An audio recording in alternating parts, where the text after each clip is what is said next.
National Economic Council on the policy for the implementation of mass transportation in Nigeria. Luckily, the Minister for Transport now, His Excellency Governor, former Governor Amici, was one of the governors who prepared a document under the Office of the Presidency.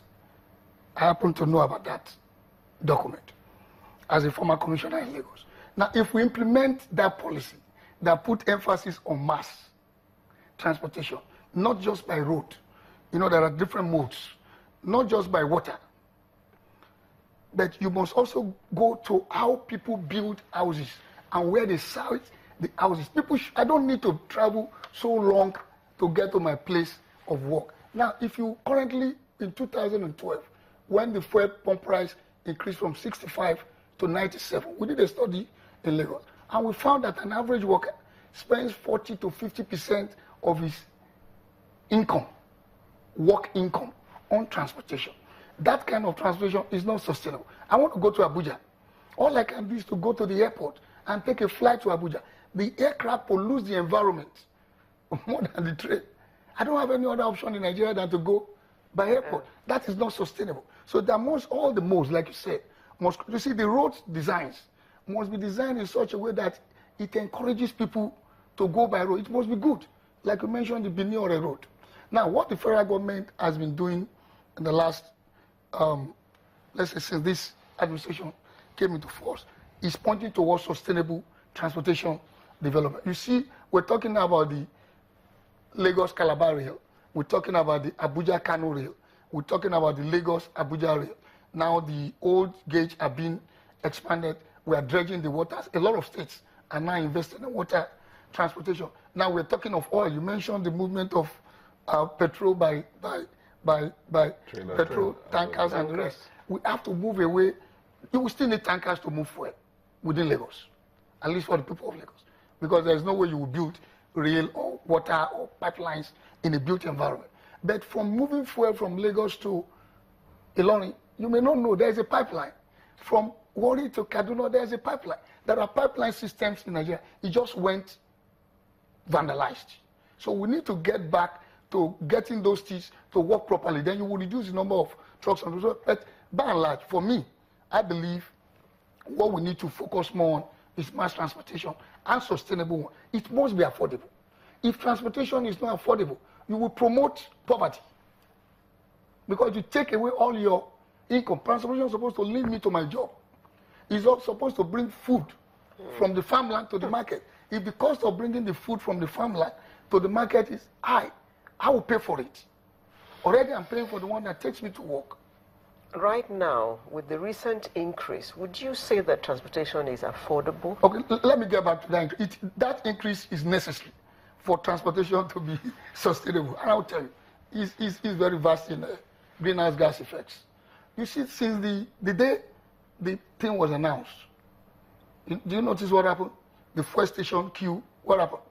Disappeared. Now, you take yourself as an example. I will take myself. I no longer go to fill my tank. Every time I go to the station, I buy 5,000. So I'm now living within, I'm not turning my vehicle to a storage tank anymore. Now, when I want to move, I'm conscious of how I move. So I'm reducing the amount of greenhouse gas emissions. So also, people are now moving more to public transport. That's the way we should move.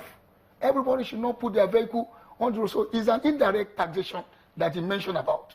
It's an indirect. I'm sorry to use that word on set. I'm a pro-welfareist minded person. But in the cost of making transportation affordable, it is the mass. The one you move by your vehicle is expensive. You go and calculate. But if you live in Mowe here and you work in, let's say, VI, there is a bus station at Ojodubaja, the Lagos station. There's a BRT station close to you. The worst you can do is to take one public transport to that station and not in an air-conditioned vehicle. When I used to live for some time in the United States, and my workplace is 45 miles, not kilometers, to my house. Guess what? I would trek 1 kilometer, pedestrianization. After I trek 1 kilometer, I would join the train.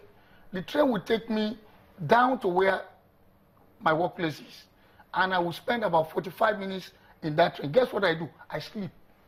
So I gain additional 45 minutes of sleep. When I don't sleep, I'm busy reading my computer exam, and I passed my Microsoft certified exam in 6 weeks, 6 modules, 1 module per week, because I was in the train, always reading, and I have enough time. So the sleep I lost, waking up again, the trekking I make gives me exercise. And when I get to the next train station, which is about 45 miles away, the company boss is there to pick all of us and take us. So, but whenever I drive to work, it takes me 1 hour, 15 minutes. And it will take me the amount of hours back. And you know how much it costs me? $1.80. But when I drive, I spend more fuel than that amount. So when I use the train, I have more money in my pocket. So at times, it's an indirect taxation. And the government did not hide the fact that we needed more money for more development. We need to build the Kaduna Rail Line. We need to build Lagos to Abuja. We need to build the Blue Line. We need to build the Red Line in Lagos. We need to improve the mass transit system. You need resources. Now, instead of me and you burning down resources at fossil fuels, we have contributed that resources in one way or the other for using that fossil fuel. So it is sustainable. However, it takes money out of people's pocket. That's the point you are going. But go and ask, in 2012, I'll go back. That's what government needs to do. When the price increased from 65 to 97, the transport people increased their fare by 100%. We called them in Lagos. And we sat down and we showed them the economics. The increase was 28%. There is no way you can increase your fare by 100%. We did it. We had the meeting at Radisson Blu at night. We did the calculation with NURTW, Road Transport Employers in Lagos, and the headquarters in Abuja, and we agreed to 20% increment. And that was what happened in Lagos. So what the government needs to do all over the country is to call the transport unions, put the economics. It moved from 86, 87 naira, 86 naira 50 kobo to 145, or less, whatever it gets to. Take the percentage increase. Now, if your bus carries 15 people, you can't spread that on everybody. So the increase in transport fare shouldn't have been more than 50. It shouldn't be up to 50%. It should just be around 35. And when you negotiate it, these guys are educated. They will listen to you and they will adjust. The BRT system is working. The Lagos Mass Transit system, the Lagos is working. The bus franchise scheme operators are working. They've not increased. I'm sure they are at the point of negotiation as to what should increase. And that is why transportation should not be more of informal sector. What you have in our system is the ones that works well, the Lagos Abuja system, is because you see that there is a formalization, professionalization of this. Transportation movement is a business. It's not just every man should put down from the road.